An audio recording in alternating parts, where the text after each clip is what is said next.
Okay, here's the problem I was going through today in class, guys. It's a compound interest problem. It says Victoria's investment of $6,000 is invested at 8.4% per annum for 4 years. Cool. Kind of sounds like stuff that I've been doing similar. Calculate the final value of her investment if the interest is compounded monthly. First thing I do, is it compound or simple? I know it's compounded interest. I've got a weird thing as well. It says compounded monthly. I'll leave that for the moment, but compounded monthly, let's keep that in the back of my head. Then I underline my principal, my rate per annum, and the number of time periods in years, okay?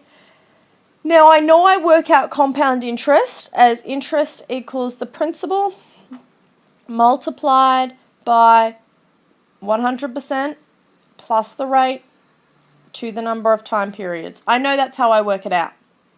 I've got an issue here. My rate is per annum, per year. But it says compounded monthly. Okay, it says compounded monthly. So my time periods actually has to be in months. Okay, and I've got 4 years.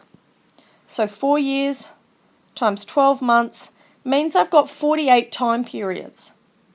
Okay, I've got 48 time periods. That's 4 years. Compounded monthly, there's 12 months in a year. 12 months times 4 is 48. Okay, so there's 48 time periods, but my rate is given per annum. So in order to work this out, what I need to do is I first need to convert my rate per annum to be per month. How do I do that? 8.4%, 0.084. That's per year. In order to get it per month, I divide it by 12, which will give me an answer of 0.007. I know, because I've already worked this out. So, that is my rate per month. 0.007. Okay, so let's pop that into my equation now. Then it'll become my interest equals 6,000 multiplied by 100% of that 6,000 plus 0.007. That's my rate per month. And I have 4 years and I have compounded monthly. So 4 times 12, 48. That 48 represents every single month. There's 12 months in a year and it's for 4 years. 12 times 4 is 48. Okay, and then if I put that through, 6,000 multiplied by 1.007 to the power of 48, that would give me an answer of $8,386 and 2119. So I'm going to round it up. So 2119 becomes 21.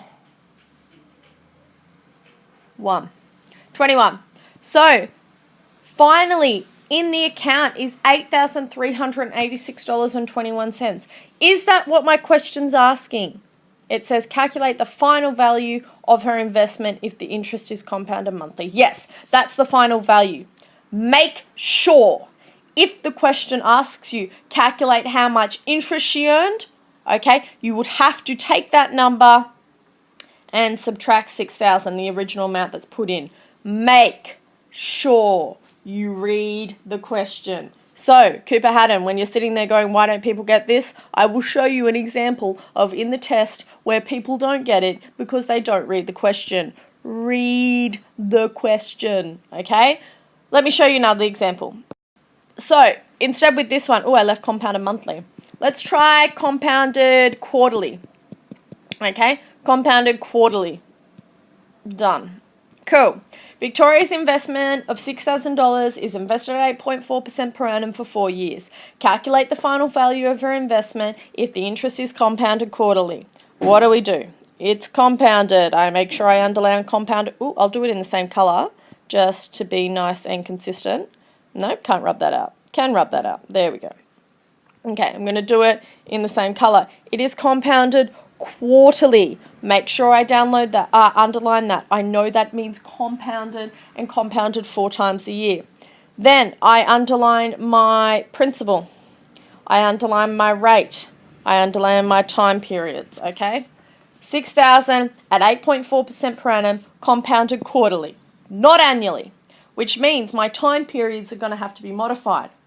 Quarterly means every quarter. There are 4 quarters in a year, or 4 quarters in a whole. That means that altogether there are 4 quarters in a year and 4 years, means that there is 16 time periods altogether. Okay, 16 time periods altogether. What is the problemo with my rate at the moment? Sorry, what's that? My rate's per annum? Oh, you're so right. What do I need to do to the 8.4? In the previous example, it was compounded per month. Now it's compounded per quarter. What? Divided by 4, totally right.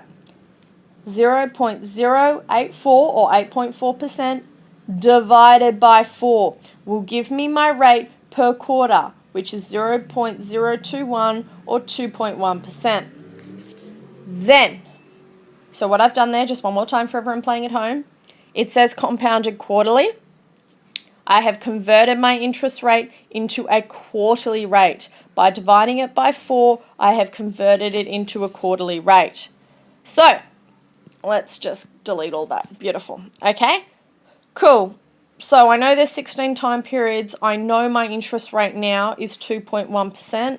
And I know there's 16 time periods. Let's plug this into our formula. So, my interest equals my principal multiplied by 100% plus the rate to the power of the number of time periods.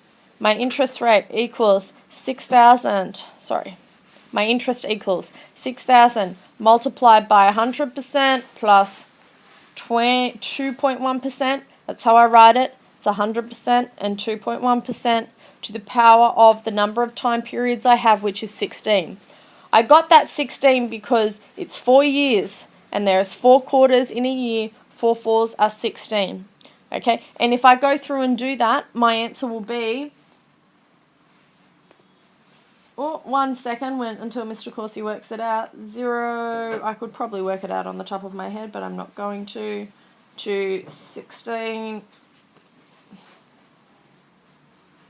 anytime soon, anytime at all when this calculator decides to wake itself up. 6,000 multiplied by 1.021 to the power of 16 gives me 8366.871. If I round to the 2 decimal places, this 7 here, I look to the critical digit, it's 1, which means I just go like that. Is this the correct answer? What does that $8,366.87 represent? It represents the principal plus the interest that was earned. Sorry, Martin's trying to take his motorcycle boots off, so he's a little bit loud. Anyway, $8,366.87. Is that answering my question? My question asks, calculate the final value. Yes, it is answering the question. If the question instead said, how much interest did Victoria earn, you would have to take this amount and you would have to subtract the principal that was initially put in. Make sure you read the question. I literally cannot stress it enough. Okay, guys, they're the 2 examples of compounding interest quarterly and monthly.